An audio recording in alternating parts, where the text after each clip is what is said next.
Et salut les gars, salut les amis, on se retrouve pour la vidéo du lundi, la première vidéo de la semaine, un beau petit programme en perspective, on aura 8 matchs au programme, de très belles affiches, malheureusement certains blessés, parce qu'honnêtement en se levant on voit un petit Brooklyn Lakers qui donnait pas mal envie, et finalement pas de LeBron, pas de Davis, ça va fortement impacter cette rencontre. On y reviendra plus largement juste après. On va avoir de belles petites affiches également dans la conférence Ouest, où les Raptors vont se déplacer chez des Suns de Phoenix qui jouent de mieux en mieux, qui sont redoutables à la maison. Donc idem, je vais vous expliquer un peu mes pensées sur cette rencontre. Tout d'abord, le bookmaker avec lequel je suis parti aujourd'hui, c'est Unibet qui vous propose un bonus jusqu'à 100 € en free bet non retirable. Pensez au code RDJ Gold en majuscule et vous avez le descriptif en dessous de la vidéo. Et sans oublier le petit partenariat avec Sorare pour 5 cartes achetées aux enchères, vous en recevrez une gratuitement. Idem, tout se passe en dessous. Sans plus attendre, go, on part sur la carte. Philadelphie-Orlando est notre première rencontre de la soirée. Là, je trouve que les cotes sont un peu bizarres. Je sais pas ce que vous allez en penser, vous me direz. 1,26 pour Philadelphie. Alors oui, Philadelphie reste sur cette victoire de rang. Comme je l'ai dit, je sais pas si vous avez un œil sur le classement en même temps que je vous parle, mais regardez juste un peu Philadelphie durant ces 7 victoires. Regardez les adversaires qu'ils ont tapés. Pour moi, c'est la série depuis le début de la saison NBA, la série qui veut vraiment dire quelque chose, dans le sens où ils ont tapé 7 grosses écuries. Ils ont fait un 5 sur 5 en road trip à l'Ouest de mémoire. J'ai pas souvenir d'en avoir vu une équipe qui a fait à l'Est, qui a fait 5-5 en déplacement quand elle était à l'Ouest. Et en plus de ça, à la maison, ils essayent. Calendrier un peu difficile. Ils jouent les Nets, ils les tapent. Quel match aussi contre Denver. C'était samedi 21h, une victoire 126-119 avec un énorme Joel Embiid à plus de 45 points. Sauf que ce soir, Joel Embiid est fortement incertain. Et moi, je pense que contre Orlando, il est. Moi, je suis Doc Rivers, je le fais reposer. Orlando, c'est pas non plus, c'est pas non plus une foudre de guerre, c'est 13e de conférence Est, ça joue très bien. Mais moi, à la place de Doc Rivers, personnellement, je suis pas coach NBA, mais honnêtement, je pense que Joel Embiid, si je peux le faire reposer sur un match, ce sera plutôt celui-ci, d'autant plus que Philadelphie rejoue Orlando dans 48 heures. Et à ce moment-là, il pourra peut-être voir si Embiid doit être présent ou non. En tout cas, moi, je trouve que le Orlando plus 12 me paraît plus que pas mal. En plus, il est coté à 1,70. Ce matin, il était à 1,70 encore sur Unibet. Ça me paraît vraiment pas mal du tout, la prochaine de la soirée. Donc là, on y vient. Ce Nets Lakers qui moi me donnait bien envie, et finalement sans Davis, sans LeBron, c'est un peu compliqué. Sauf que moi, je trouve que alors oui, ça peut être compliqué. Les Lakers, c'est 13e de conférence Ouest, et vous le savez, il n'y a pas de secret là-dessus. C'est une équipe qui a beaucoup de mal cette année en NBA, qui en plus de ça se fait bien, j'ai employé un terme péjoratif, mais quand même pas, qui se fait bien avoir par les arbitres NBA cette année. Je vous invite à regarder le résumé de Boston Lakers, qui est assez hippique.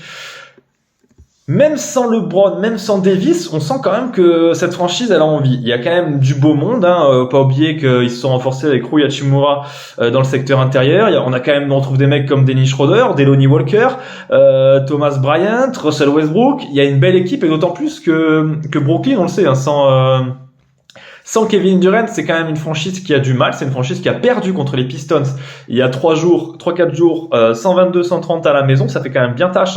Alors oui, ils tapent New York 122-115, mais ils sont capables de tout, les Nets de Brooklyn, sans Kevin Durant. Et ce soir, on a Ben Simmons incertain. Vous me direz que l'apport qu'il a, on s'en fout qu'il soit là ou non. Et en plus, TJ Warren qui est douteux, qui devrait louper la rencontre. Moi, personnellement, je pars sur un Lakers plus 10 à 1,70, et d'un point de vue personnel, pour vous mettre dans la confidence, je mettrai 3 € sur une victoire des Lakers qui tourne autour de 4. Je pense qu'ils peuvent le faire. Après, bien entendu, je préfère vous conseiller Lakers plus 10, une cote à 1,80, c'est vraiment pas mal. Moi, personnellement, comme vous savez, moi je joue beaucoup de petites mises. Je préfère jouer des petites mises sur des grosses cotes. Là, en l'occurrence, je mettrais bien 3 €. En tout cas, j'ai mis 3 € sur la victoire des Lakers à 4 ce matin. La troisième affiche de notre soirée NBA, Wolves Kings, la revanche. Ils se sont joués ces deux équipes il y a 48 heures. Les Wolves l'ont emporté 117-110. Moi, je pars un peu dans la configuration suivante. En règle générale, en NBA, quand les franchises se rencontrent 48 heures après, il y a quand même un esprit de revanche de la part de la franchise qui a été battue, d'autant plus quand ces deux équipes ont un niveau approximativement similaire, hein, ce qui est le cas de Minnesota et Sacramento, avec des ambitions identiques en début de saison, à savoir prendre un ticket pour le top 6 sans forcément avoir l'ambition de remporter le titre de la conférence Ouest, bien entendu. Sacramento, c'est quand même un troisième de conférence Ouest, on a peut-être tendance à l'oublier. Minnesota, oui, elle joue bien, 6 victoires lors des 7 derniers matchs, mais du côté de Minnesota, il n'y a toujours pas Karl Anthony Towns, et ce soir, en plus, Rudy Gobert est incertain. Gobert, quand même, il a élevé son niveau de jeu, et il insuffle une certaine dynamique à cette formation de Minnesota, mine de rien, sur les 4 derniers matchs, avec un apport en double-double à 10 points, 10 rebonds. En moyenne, une petite moyenne, vraiment une petite moyenne. Moi, je pars sur une victoire des Kings ce soir. Spurs Wizards, notre quatrième affiche de la soirée. Là, pour ma part, je pense qu'il n'y a pas y avoir un gros suspense dans la mesure où idem, si vous avez un petit œil sur le tableau NBA, sur le tableau NBA, vous pouvez voir que les Spurs n'ont plus rien à jouer. Regardez l'écart qui est conséquent entre le 14e et le 13e. 14e San Antonio, 14-36, et les Lakers sont 13e avec un bilan de 23-27. Voilà, c'est mort pour San Antonio cette année. Ils ne feront rien. La franchise, je vais pas dire, elle est pas au bord du gouffre. Elle sait très bien que cette année, faut l'oublier, récupérer un autre tour de draft, c'est construire autour de ce joueur, croiser les doigts pour prendre Victor Wembanyama ou Scoot Anderson. 5 défaites de rang pour les Spurs, 9 défaites lors des 10 derniers matchs, ça ne sent pas bon, au contraire de Washington qui, elle, cartonne ces derniers temps, qui occupe la 9e place de la conférence Est avec 5 victoires de rang. Washington, pour moi, je pense que tous les jours, ils vont remporter cette rencontre. La 5e affiche de la soirée, Thunder Warriors. Le Thunder qui joue très bien, voilà, on le sait maintenant, c'est une franchise qui a des ambitions, qui est 11e de conférence Ouest. Le Thunder, pour vous mettre un peu au jus, bon, clairement, le Thunder en début de saison, ça avait les mêmes ambitions qu'Orlando, Détroit et Houston.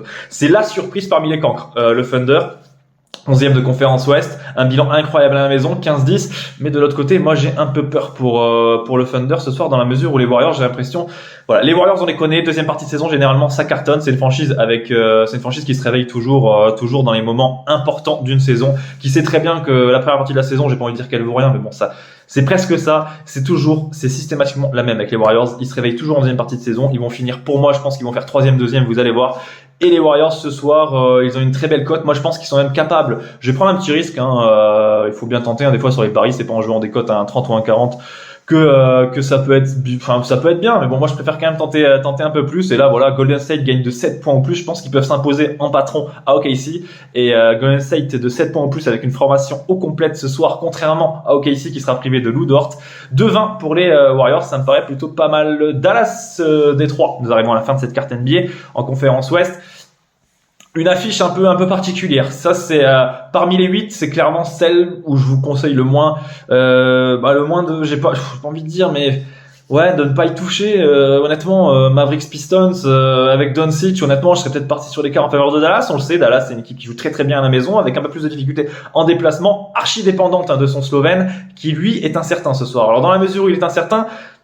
Encore, si c'était un Jaylen Brown qui était incertain à Boston, si c'était un Jason Tatum, si c'était un Donovan Mitchell, comme ça peut être le cas avec Cleveland en ce moment, qui est incertain, bon, ça peut encore le faire. Mais là, Dallas, parmi les 30 équipes en NBA, on peut mettre les Lakers avec LeBron également dans le même panier, mais les Mavericks sont archi dépendants de Doncic. C'est lui qui marque, c'est lui qui fait les passes, il prend même les rebonds, il fait tout dans cette équipe, et quand il n'est pas là, ça se ressent sur le terrain. Moi en état, je prends Dallas à 1,30, mais honnêtement, si j'avais à conseiller sur la carte ce match, je le barre directement, parce que voilà, 1,30 Dallas avec Doncic incertain, ça vaut rien, quoi. Dallas, ils ont trop de mal sans Doncic, c'est une catastrophe. C'est pas pour rien qu'il y ait toutes ces rumeurs comme quoi Doncic veut renforcer son équipe. À l'heure actuelle, honnêtement, Dallas, moi, je pense pas qu'ils aient les armes pour remporter le titre NBA. Loin de là, l'avant-dernière affiche de la soirée. Suns Raptors, je vous l'ai teasé, au préalable de cette carte NBA.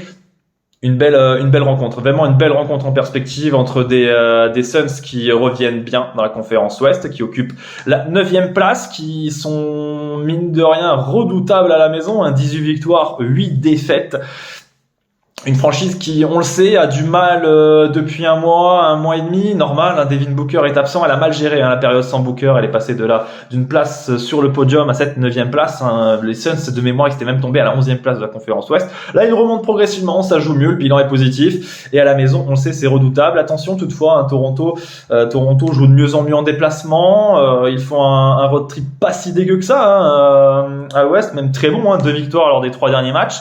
Ils ont tapé les Kings, ils ont tapé les Blazers. Moi, j'ai quand même tendance à faire confiance à Phoenix, qui est une franchise expérimentée. Mine de rien, Toronto, oui, joue bien en déplacement, mais Toronto reste une franchise qui gagne que 33% de ses rencontres à la maison. 8 victoires, 16 défaites. Moi, pour ma part, je pars sur les Suns de Phoenix tous les jours, 78.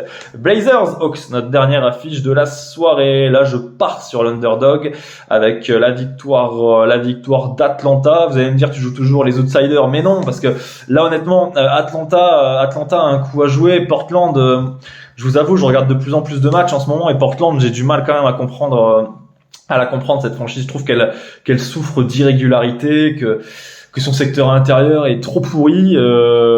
Voilà, moi par exemple sur cette rencontre, je vous conseille de regarder les cotes en faveur de John Collins et Clint Capella, qui pour moi vont se régaler dans un secteur intérieur qui a du mal du côté de Portland. Un mec comme Jeremy Grant ne répond absolument pas présent. Alors oui, il plante 26 points lors du dernier match, mais dans une défaite où il joue 41 minutes.